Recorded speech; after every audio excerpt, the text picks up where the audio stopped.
Every culture has its ghosts, its legends, its mysteries. From UFOs to haunted houses, psychic visions to cryptids, we explore the stories that defy explanation and what they reveal about what it means to be human. I'm Chris Daly. And I'm Ryan Geckner. We're anthropologists asking big questions about belief, experience, and the unknown. This is Beyond the Human.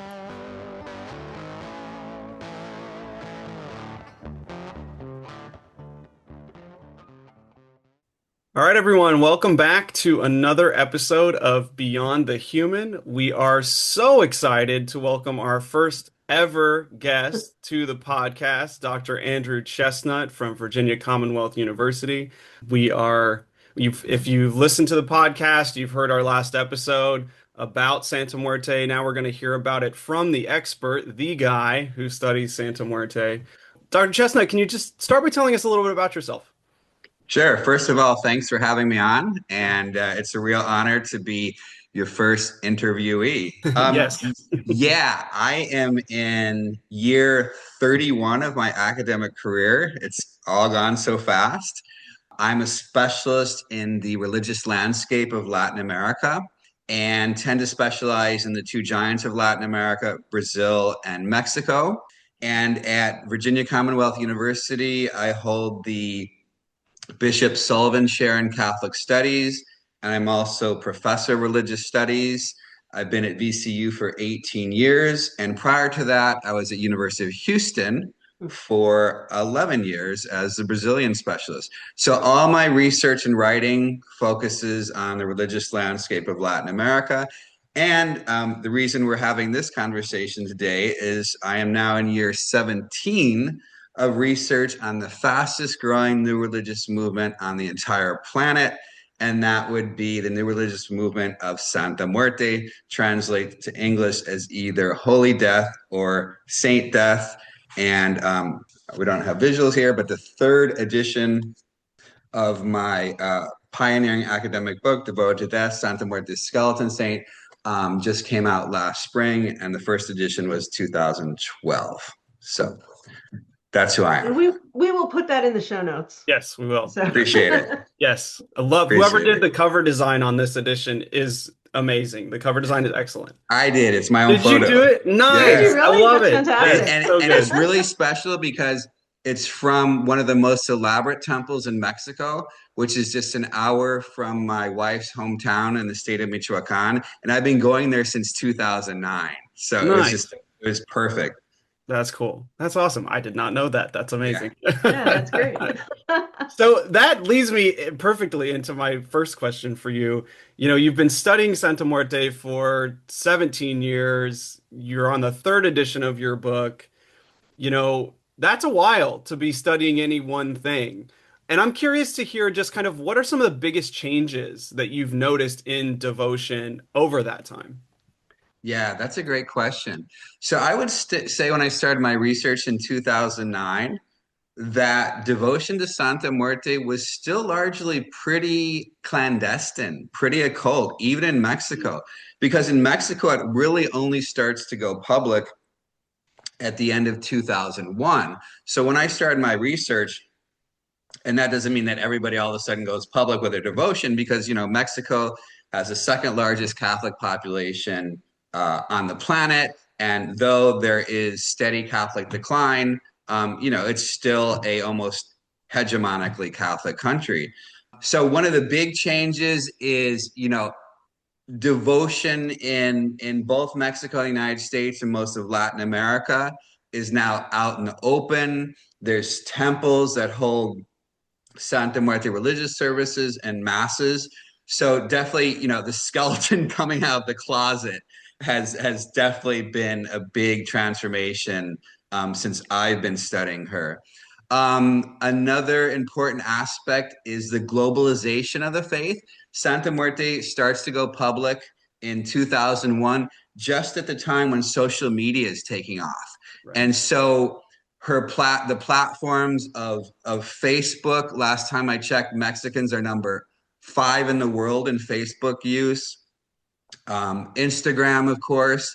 And about a year ago, when I was doing research on TikTok, I searched for Santa Muerte in quotations on TikTok, and I knew that, I'd probably get at least a few million hits, but I was flabbergasted to get 2.2 billion hits on Santa Muerte. So Santa Muerte is just like taken over TikTok. Wow. Anybody who wants to have a presence with Santa Muerte, present themselves as, a shaman or a witch or a Santa Muerte curandera, really needs to have a presence on TikTok. So that has helped globalize the faith because it brings together people from all corners of the world. And indeed, I am the administrator of one of the largest Facebook groups for devotees who speak English, and it's called Devoted to Death, named after my book. I didn't start the group, but these are important spaces where devotees can share altar picks, ask questions of each other, seek advice, recommend books, trash grimoires, whatever. So yeah, the globalization and that kind of being predicated on the explosion of social media. And yeah, I mean, originally, obviously, this is almost exclusively a Mexican faith. And now you've got folks from all different nationalities, genders, sexual orientations, professions, and everything. So it's really, really diversified in just the space of about being public for 2 decades. And it's interesting now. You see a lot of Mexicans, or particularly Mexican Americans, now claiming Santa Muerte as part of their cultural heritage. But the interesting thing is, prior to Santa Muerte going public in 2001, 99% of Mexicans had not even heard of Santa Muerte. And my mother-in-law in the western state of Michoacan is turning 96 on Thursday. And when I embarked on my research in 2009, she and my deceased father-in-law had never heard of Santa Muerte. Just to tell you that, it really isn't part of people's cultural heritage, because she only, springs on the scene in 2001 or so. And now, again, the fastest growing religious movement on the planet. There is no other new religious movement that has arisen during the past 2 decades that can rival the perhaps 13 to 14 million devotees that I guesstimate. We don't have any Pew type surveys or Gallup surveys, unfortunately. But yeah, I estimate that the current size of followers of Santa Muerte is about the same as the global Jewish population, which is 14 million, just to put that into perspective, in only two Wow. decades. That's amazing. Another change has been the increasing influence of New Age, neo-paganism, and particularly in Mexico, of Afro-Cuban religions such as Santeria and Palo Mayombe. Mm-hmm. Yeah, I just want to go back to something you were talking about with the globalization. You mentioned you're seeing people from all over the world. Are there any other sort of hotspots for Santa Muerte other than, I mean, Mexico's the obvious, but other places in the world that are kind of hotspots for this? Excellent question. I would estimate that maybe about 70% of these 13, 14 million devotees are in Mexico.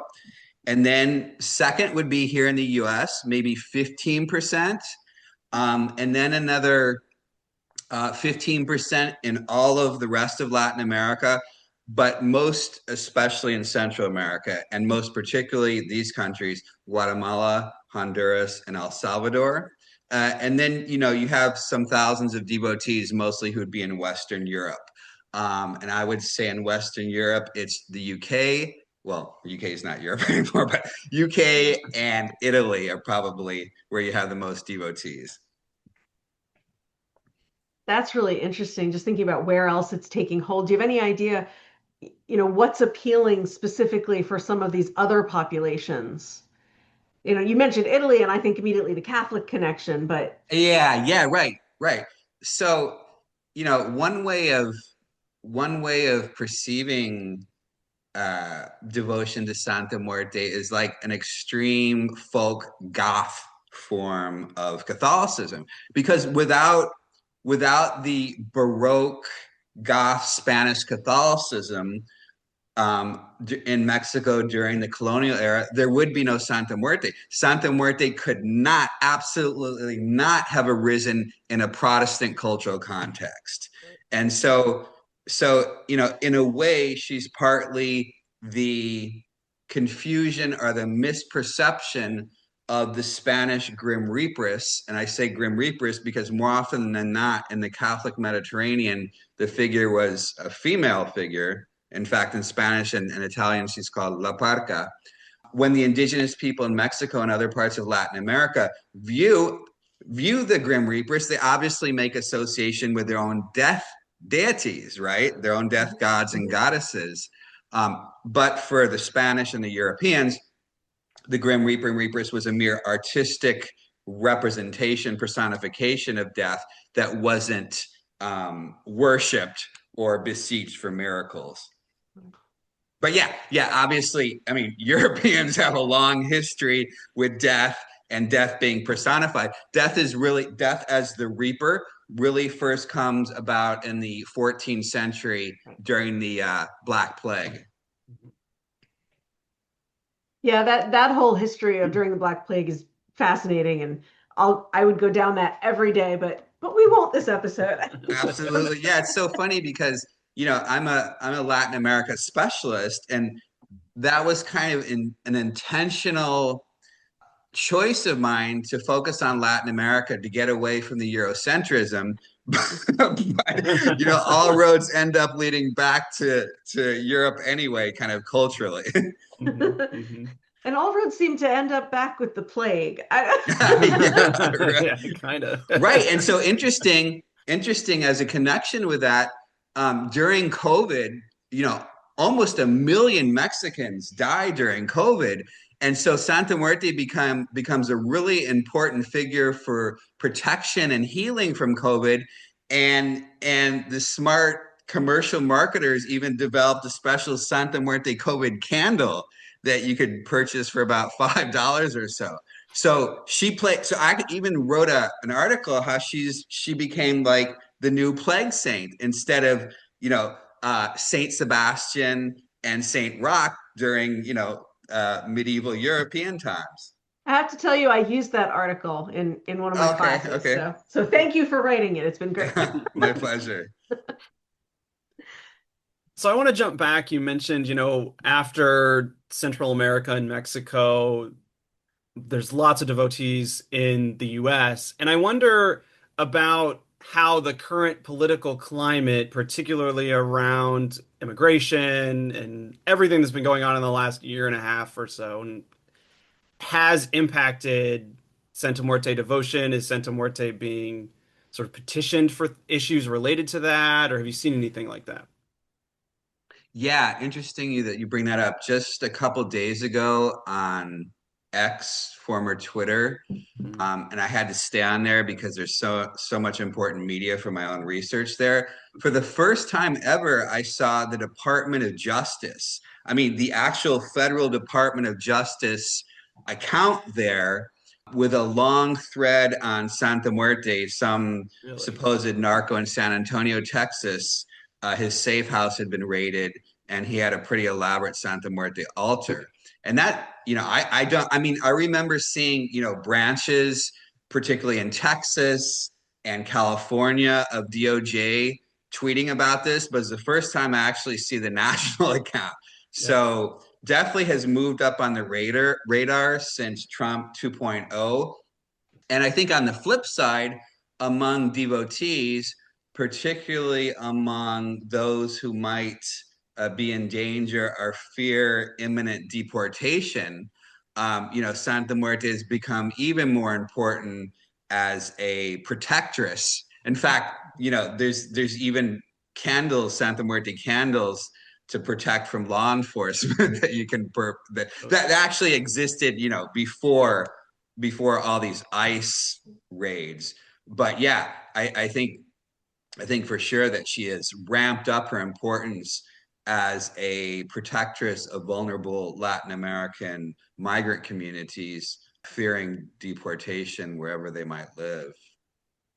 And she's been on law enforcement, U.S. law enforcement radar for a while, but I think as we see in that recent DOJ post, increasing presence.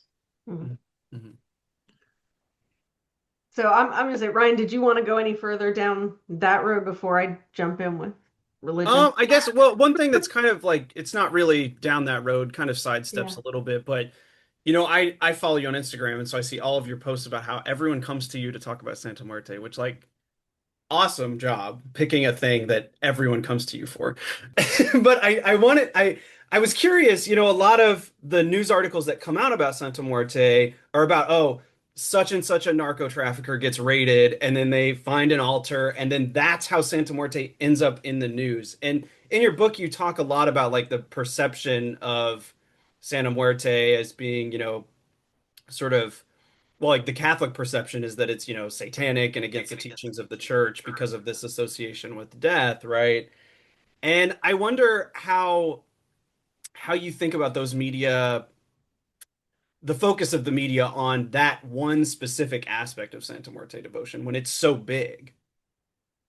Yeah, well, actually, since I've been observing this for almost 2 decades, I can tell you coverage has actually improved. Oh, good. Yes, I mean the majority of news stories still focus on her role as narco saint. Okay, the safe house is busted in San Antonio or Mexico City. I mean, that's probably still a good 3/4 of news stories. But I would like to think that in part my scholarship has contributed maybe over the past 5 to 8 years of some more nuanced reporting that comes out there. So, if you do a search on recent reporting, it definitely is improved. But, with corporate news media, these kinds of drug stories and crime stories sell, right? So, unfortunately, I think that's going to continue, but it definitely has improved, and it's definitely improved in Mexico.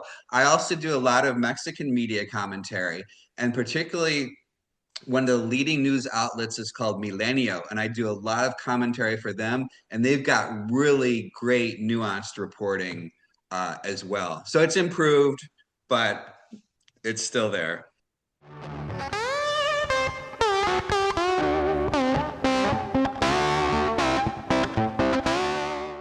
Yeah, so one of the aspects that I'm really interested in, I'm a medical anthropologist, as I mentioned to you. So one of the things that I'm really interested in is her role in healing, and specifically in spiritual healing, but actually she's called on for all kinds of healing. So can you speak a little bit about just her role in healing? Yeah, I'm so glad you brought that up, Professor Daly, because I would say when I started my research, one of the great surprises was her role as a healer, her role as a curandera, because if there had been kind of one thread uniting most of my research over the past 3 decades, it had been faith healing. Because my first book is on the Pentecostal boom in Brazil, and faith healing is, the sine qua non of the Pentecostal experience. And so when I started interviewing devotees in Mexico and was hearing so many narratives of healing of either of themselves or often for women, for family members, for spouses, for children, I'm like, wow, I did not expect this death saint, this often kind of fierce looking death saint, to be a major curandera, a major healer. And yeah, and sure enough. And so that and to kind of put that into perspective, to highlight it, she has 3 colors and 3 devotional colored candles, votive candles associated with healing. One is kind of the white, which is generic for healing. And then there's the purple. Purple Santa Muerte is the main one for petitions of health and healing. And then yellow is specifically for those seeking to overcome addiction, of substance abuse. And, given our fentanyl epidemic here, and we Americans are 5% of the global population, yet consume like 80% of all opioids in the world. Serious addiction here, right? And increasingly in Mexico too, as well. So there's a lot of folks, ironically, asking Saint Death to help them overcome their substance abuse as well. So yeah, folks petition her for both maladies, afflictions that they believe have supernatural origins. Maybe they've been cursed or hexed by a rival. That kind of stuff is big in the Santa Muerte world. Or maybe they've been diagnosed with liver cancer, and they're going to combine prayers to Saint Death with chemo, perhaps. So yeah, she covers all the bases of healing, and that she has 3 candles associated with you tells you of what paramount importance it is. So looking at those colors, I mean, one of them, you said purple is one of the big ones. Is that specific at all to a particular type of healing? The reason I ask is, in Catholicism, purple has very specific connotations with the exorcism and deliverance ministry. That's true. And so I'm wondering if there's some sort of connection there. That's true. No, I think most of the color scheme, I mean, in the beginning, the color scheme was basically the 3 primary colors of red, white, and black. And then marketing folks, I think, as she starts to go public in the early 2000s, start to come up with these different colors. And I think they're mostly borrowing the color schemes from New Age, and in some cases from Afro-Cuban Santeria. So they're definitely not they're not peculiar, they're not indigenous to the Santa Muerte tradition. And there's some kind of old school devotees who actually there's like a 3-robe system where they only focus on red, black, and white Santa Muerte. But those are kind of a small minority. In fact, there's even a self-published book by a devotee about how to approach the Santa Muerte of the 3-robe system, but that's kind of a small minority of devotees.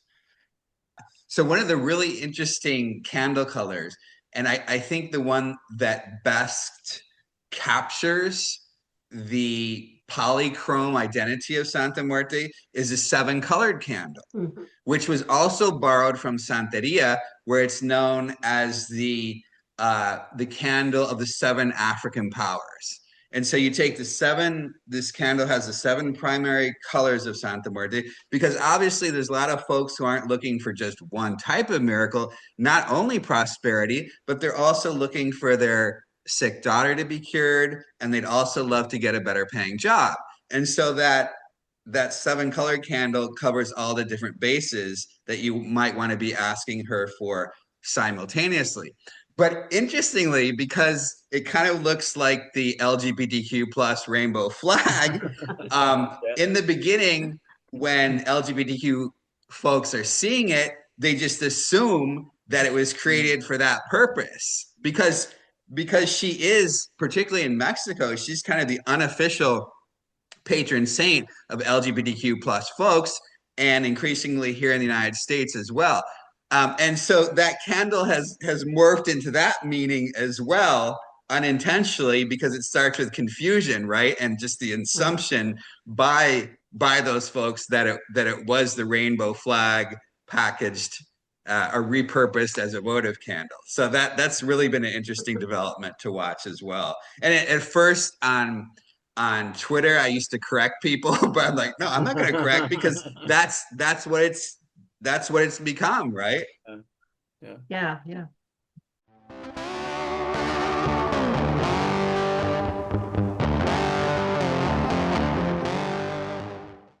I'm fascinated by sort of the fact that, women at one time were going to her all the time for love magic and sorts of, requests about love. And as I look through sort of some of the things happening now, it doesn't seem like that is the only thing that women are going to her for, obviously. And I'm wondering how that has changed, how the adoration of her has changed specifically for women. Yeah, well, that's a great observation, right? So from the 1940s to the 1980s, mid 20th century, Mexican and American anthropologists tell us the exclusive type of petitions that devotees are making in Mexico are for love magic, and they're Right. almost all women. Women often dressed in black, asking Santa Muerte to bring back their wayward husband or boyfriend, and clear the path of the lover of the other woman, with the threat that if they don't, that Santa Muerte whack them with her scythe, right, and bring them humbled back to her knees. In fact, I've kind of given you a synopsis of the oldest known prayer to Santa Muerte, which is exactly that, and appears on tens of thousands of votive candles. They should be red, but regardless of the color. So that's our oldest known prayer, interestingly. So yeah. So then in the late 1980s, she starts to become associated with certain crime figures in Mexico, and then starts to kind of cut her teeth as the current narco saint that she partly is today. And so obviously there are some women in the drug trade, and so she would serve as a, here I have Black Santa Muerte, who's most associated with that, and I have a black chapter in my book.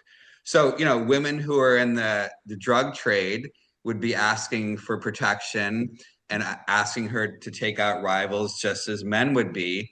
So I think she's gone from that exclusive love magic. And I should say, in the third edition, the latest edition of my book, I've added, it's not only love and passion, it's also sex, because now you have people going online and doing, I always mix it up. Is it OnlyFans or fans only? OnlyFans. Yeah, yeah. Yeah, I even know some devotees, and I mentioned that in the book, who do OnlyFans and incorporate Santa Muerte into some of their performances and routines and everything. So yeah, I think for women, she's expanded to become a multitasker, just as she is for men. However, in a Mexico that is beset and besieged by narco violence, we have we're close to 500,000 violent deaths since 2006, plus an epidemic of femicide. On any given day in Mexico, an average of 11 women are murdered, mostly by boyfriends or husbands. And so you can imagine there's a lot of women who are fearing violence from their husbands or boyfriends, who turn to Santa Muerte for protection. And so there's a certain kind of grassroots feminism in that. In fact, there's even some organized feminist groups in Mexico who have erected Santa Muerte altars and used Santa Muerte as a weapon against the police coming for them. So yeah, I think there's a really strong element of female empowerment going on there. And it's no mistake that of the three religious giants of the Mexican religious landscape, two are female. The other one being the Virgin Guadalupe. The only one who's not is Saint Jude, patron of lost causes. He's the sole male out there, standing guard on the Mexican religious landscape. So, and obviously in contrast to Guadalupe, Santa Muerte can be fierce, and she can be asked to take out your enemies and rivals and everything. So in a Mexico of so much bad death lately, this figure of holy death or good death really resonates, socially, culturally, politically. Yeah, okay, there is so much in what you just said. So I'm gonna go down a couple different roads on this. First off, the fact that there's so much violence against women, in the U.S. and in Canada, we see a tremendous amount of Indigenous women specifically Right. going missing, and so the MMIW, Missing and Murdered Indigenous Women movement. I'm wondering if you've seen any devotion among Indigenous women, kind of as moving north into the U.S. and potentially into Canada, because I could definitely see that happening if it hasn't yet.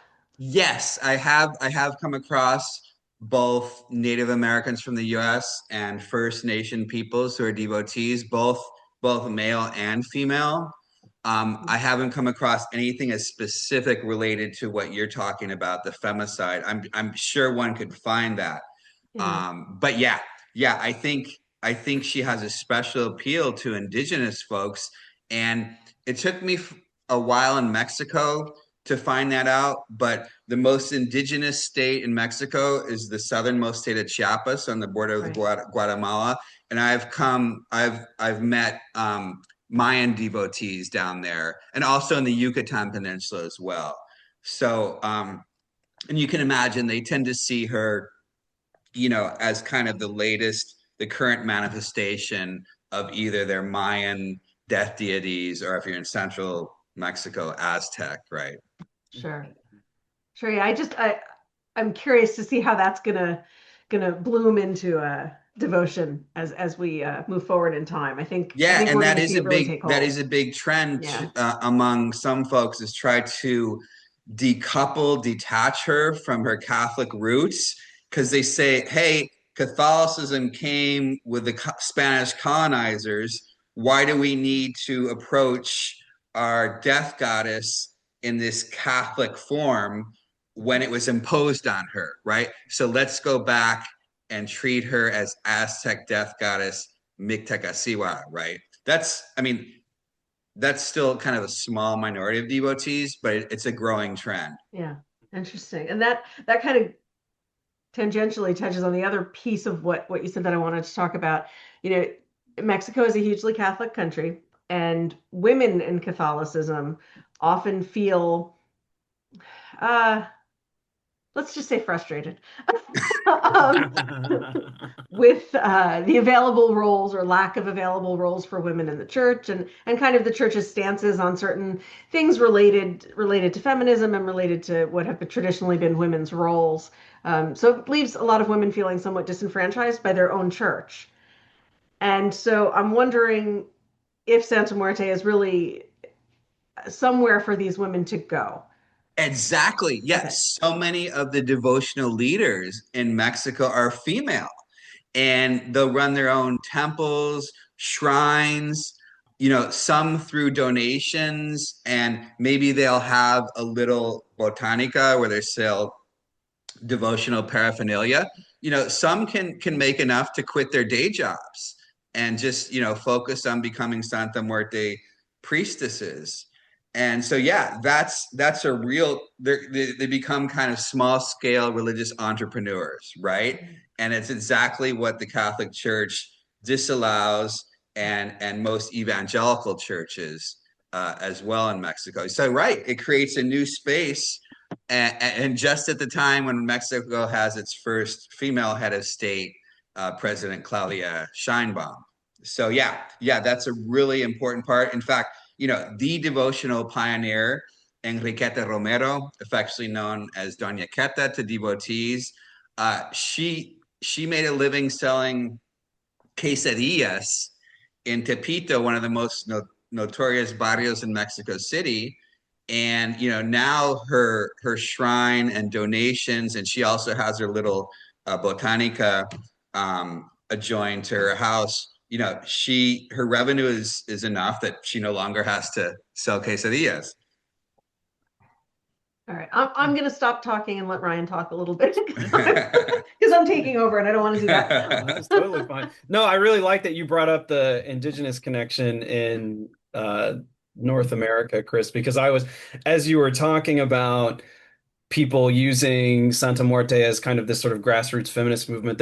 There's similar stuff that happens in the Northern Plains with, I don't know if you're familiar with the White Buffalo Calf Woman story, but it's a Lakota story. Mm, She's like the central figure in Lakota spiritual life, really. mm. And in her story, she essentially, or in the story that's re associated with her tradition, she's essentially assaulted and she kills the guy. And she becomes, now she's kind of become this figure that some women who are in abusive relationships or, are dealing with all of these issues of MMIW and things like that. She's kind of become this figurehead in some circles. And so I was like, oh, this is like the same. So Oh that's super. yeah, yeah, definitely.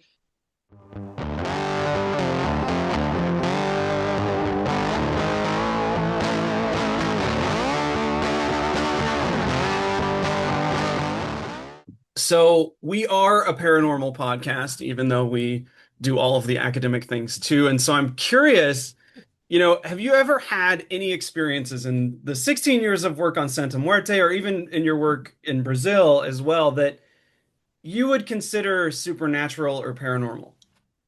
Yeah, that's a great question, and I wish I had some obvious, explicit experience to relate to, and I feel like I should, but to be honest, not really. But I will say, um, research sometimes takes me into dicey sections of cities in Mexico Sure.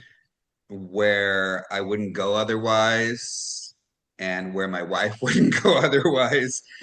And, in the 17 years of research, I've never had any incidents. And, sometimes when I say that to devotees, they'll say, oh, it's because, she has your back. And even though if you're not a devotee and you're an academic and all that, it's because she has your back. And, that makes me wonder sometimes. Again, I don't really believe, but yeah, I guess that would be the closest that I've been in a lot of potentially scary situations and I'm still standing. But yeah, yeah, I mean, perhaps that I've done this unscathed in some dicey situations, perhaps could be credited to that. Yeah. And well, I mean, you also mentioned in your book examples of sort of almost miraculous healing. Oh yeah, yeah, yeah. I Yeah. mean, yeah, I could go on and on among devotees, but that question was for me, right? Yeah. Yeah. Yeah. Yeah. So yeah, I haven't experienced anything like that since I don't believe and I haven't asked her. But there are some scholars. There are some scholars out there who are also devotees as well. Um, yeah. So I think, increasingly, I think there's space for that. I mean, with your own paranormal work, before I think, in academia, there wasn't so much space for practitioner scholars, but Yeah. I think lately, particularly in, anthropology, there is more space for that. I think it's becoming more accepted, somewhat. So it hasn't happened to you personally, but can you tell us a little bit about some of the miraculous healing that people have talked about? Wow, one of the stories that I never forget is one of my earliest interviews. I did a lot of interviews at the historic landmark shrine in Tepito with Doña Queta, who I just mentioned, the pioneer, and was very fortunate that she allowed me to have unfettered access because at all hours of the day, there's devotees coming up to the shrine and paying their respects or asking for miracles. And I remember, and in the beginning, these were almost exclusively working class folks because this is a working class barrio. Over time, it's also become more multi-class. I mean, there's even well-heeled, affluent Mexican devotees. They might not be as open about their devotion. So I met this more middle class devotee at Doña Queta's shrine, and I asked, "Oh, what are you here for today?" And she said, "Oh, I'm giving thanks for a recent successful operation that I had." She said, "I wasn't a devotee, But before I was going to be put under with anesthesia, my surgeon gave me a little figurine of Santa Muerte and recommended that I ask her for a successful operation.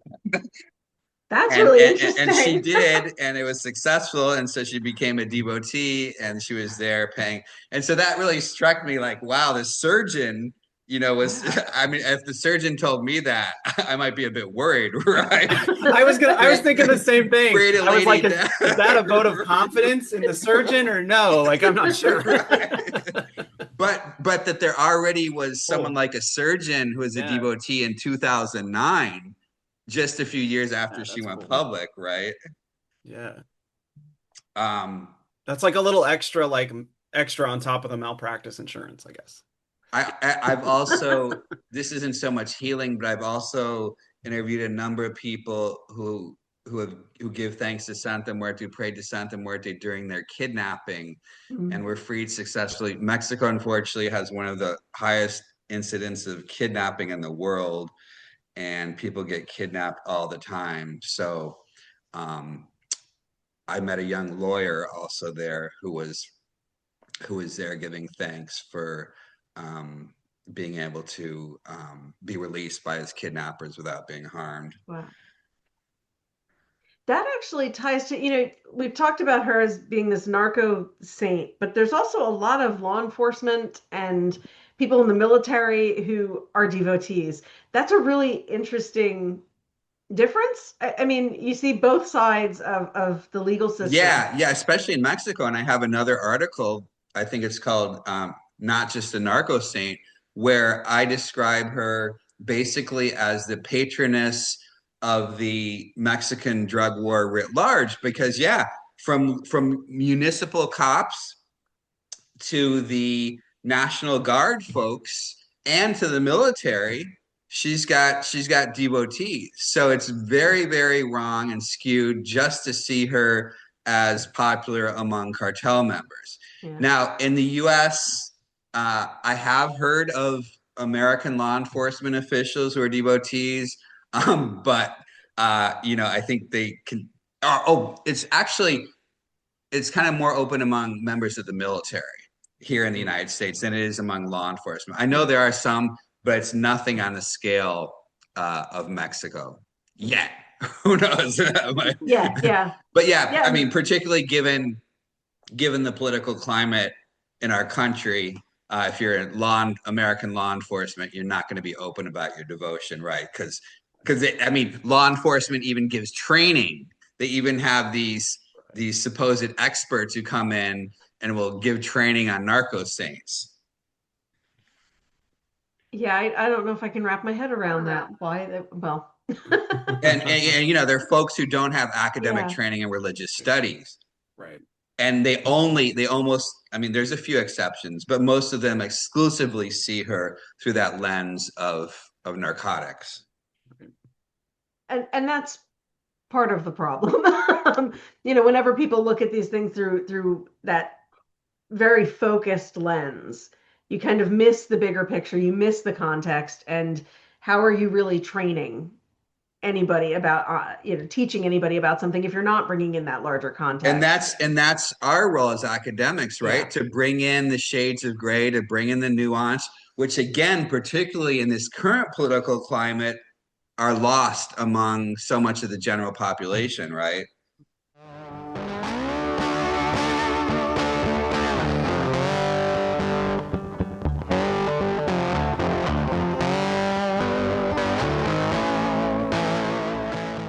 So you mentioned, these miraculous instances of healing, and we read an excerpt out of your book from a law enforcement officer who, through a hail of bullets, makes it into his house and survives. And, you Yeah. know, these experiences from many devotees sort of defy most Western explanations of reality and the way we think the world works, and that you petitioning a saint shouldn't really do anything for you, or at best we argue that it's placebo, right?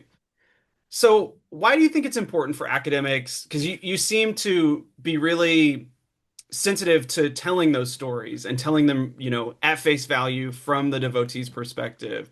Why do you think it's important for researchers to study phenomena like this in that way? Well, because I think despite the influence of the Enlightenment, there always has been, if we're talking about the West, Mhm. and usually we're going to include Latin America as part of the West, there's always been a significant percentage of the population, even in our own country, who are never disenchanted. And I will give you the evangelicals and Pentecostalism, the most popular and fastest growing expression of Christianity, is born here in our country in LA in 1905, 1906. And their currency, their stock and currency in Pentecostalism is miracles and the work of the Holy Spirit in transforming people's lives.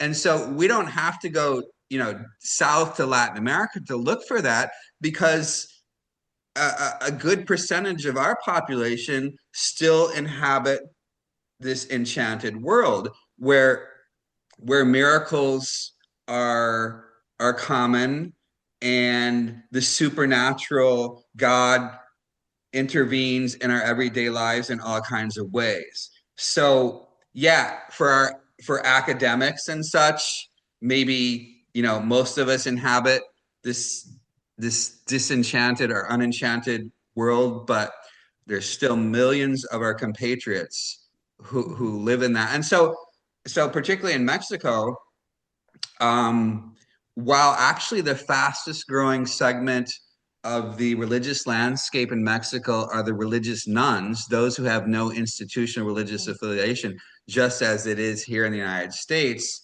Um, you know, it's the percentage of Mexican atheists or agnostics is 1 or 2%. So everybody, even if they're not going to mass or don't have any religious institutional affiliation, they believe in something. And so I thought that it's really, this is the driving engine of the meteoric growth of Santa Muerte, is the belief that she is the speediest and most efficacious agent of delivering miracles on the Mexican religious landscape. And so, you can even separate that from her being a saint of death.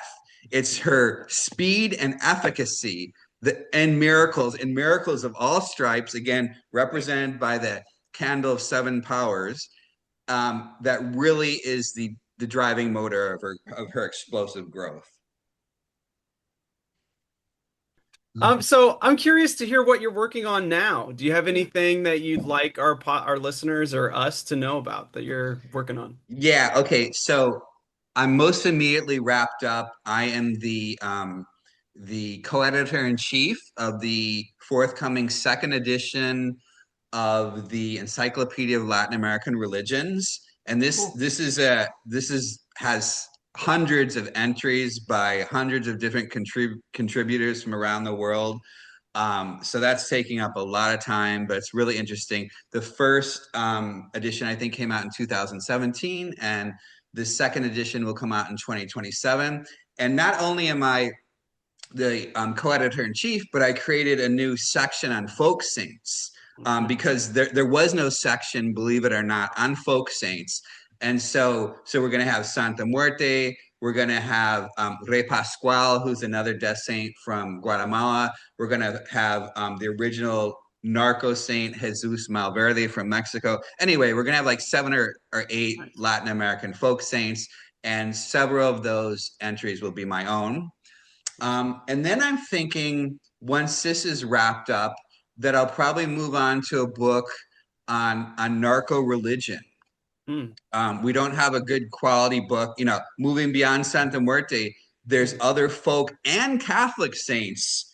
And in fact, just a couple weeks ago, when they took down El Mencho, the notorious narco heading the Jalisco New Generation cartel, they showed his altar, his home altar, and it was entirely Catholic. All the saints there were Catholic. Most importantly, Saint Jude, patron of lost causes. And so I was doing media commentary all about that. So I think, yeah, maybe a book on narco religion and showing it's not just Santa Muerte. There's also important Catholic saints for a lot of Latin American narcos, particularly St. Jude. Right on. Awesome. That sounds cool. And then maybe retire one of these days because I've been at it 3 decades long. So Yeah, academics never retire. We just become emeritus. So fade away, right? Right. So if our listeners want to keep up with your work, where are the best places for them to follow you? Let's see. Okay, I'm on Instagram with y'all, and my handle is Dr. Death and Divinity. I also still am on X, same handle. Facebook with my name, Andrew Chesnut. Am I leaving something out? Oh, and yeah, almost all of my published research is on academia.edu. Almost all of it, yeah. So those would be the main places. okay, we'll make sure to link to all of those. Yep. Great, thank you. Excellent.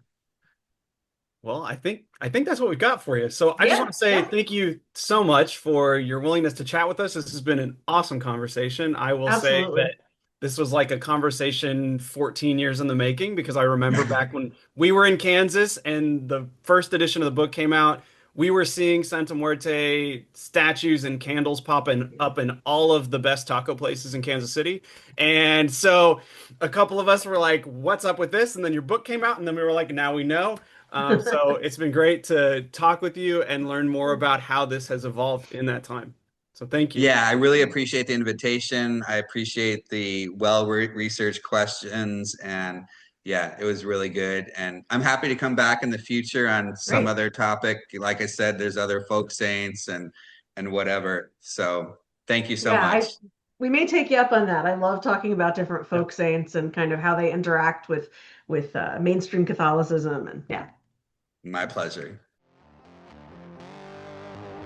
Thanks for joining us on Beyond the Human, where the strange, the supernatural, and the deeply human collide. If today's journey into the unknown sparked your curiosity, we'd love for you to subscribe, leave a review, and share the show with fellow seekers of the extraordinary. Have a story, question, or theory of your own? Reach out. We want to hear how the paranormal shapes your world, too. You can find us online at Patreon, Facebook, and Instagram. Until next time, stay curious, stay critical, and keep thinking beyond the human.